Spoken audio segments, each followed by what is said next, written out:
know that feeling when your mind is never off duty? When your heart feels heavier than your to-do list? That's the invisible load, the emotional labor of caring, leading, and supporting. Constantly holding space for others while quietly neglecting yourself. And the truth is, it doesn't just wear you out, it reshapes how you see yourself. Sometimes the heaviest work isn't what you do, it's what you carry. Are you carrying too much? You're not alone.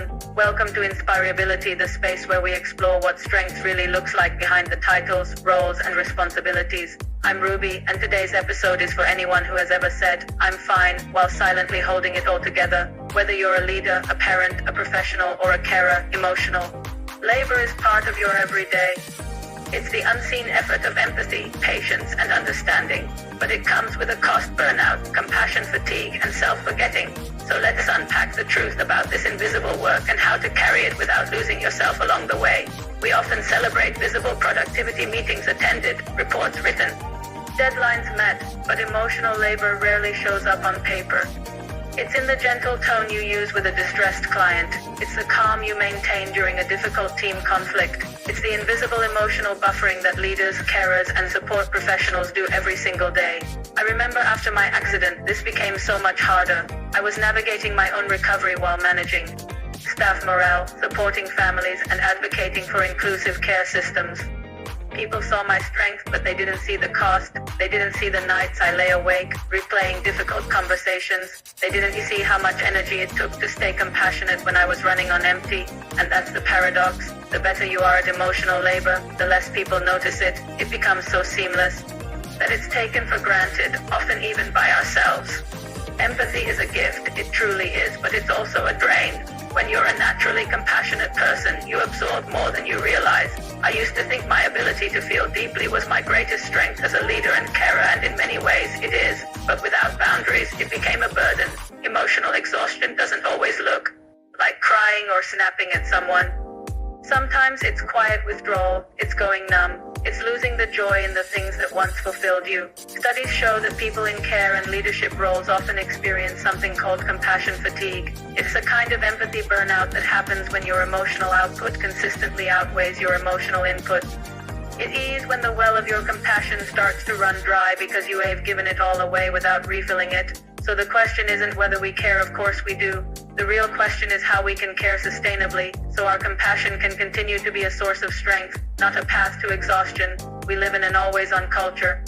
Leaders are expected to be reachable. Carers are expected to be responsive. Professionals are expected to be resilient, but this constant availability blurs the line between dedication and depletion. I remember once answering a late-night call from a worried parent. It wasn't an emergency, but they needed reassurance. I gave it, of course, and while they slept easier that night, I lay awake, exhausted but completely wired.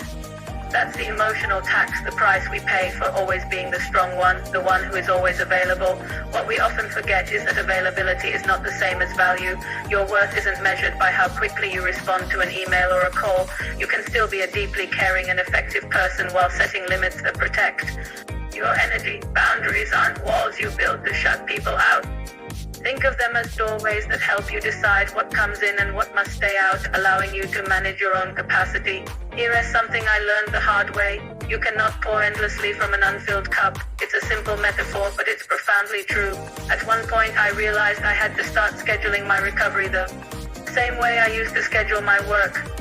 Rest wasn't optional anymore, it was strategic. It was essential for my survival and my effectiveness. I began small. I set one evening a week where I wouldn't answer emails or work calls, no matter how urgent they felt. At first, guilt crept in. I felt like I was letting people down, but over time, something else crept in: peace. When we take intentional time to refill emotionally, mentally, and spiritually, we don't just recover energy. We recover clarity, and that clarity allows our compassion to breathe again. That's when empathy becomes empowering, not exhausting. So what if leadership wasn't about carrying it all by yourself? What if it was about creating a space for others to carry the load with you? True strength isn't found in self-sacrifice. It's found in shared responsibility. It's about teaching your team, your family, your community to recognize emotional labor, to value it, to distribute it, and to honor it in each other. I've learned to speak about my capacity honestly, to say things like, "I care deeply about this, but I need to pause before I can give it my full attention." It's about modeling rest, boundaries, and real self-awareness. Because when leaders normalize limits, everyone gets permission to breathe. And that's how we transform our workplaces, our homes, and our care systems for the better by leading with both empathy and balance. If this episode spoke to you, I'd love to know, what invisible load have you been carrying lately? And what would it look like to share it, or even just set it down for a little while? Leave a comment or a reflection below. Your insight could be the very thing that reminds someone else they don't have to hold everything alone. Remember, leadership and caregiving are marathons, not sprints. Protect your energy, honor your needs, and let your strength be sustainable. No matter the challenge, remember, you can live fully, thrive with support, and keep moving forward with hope. This is InspireAbility. Let's rise together, uniquely us. Thank you for watching, and don't forget to like and subscribe for more conversations like this.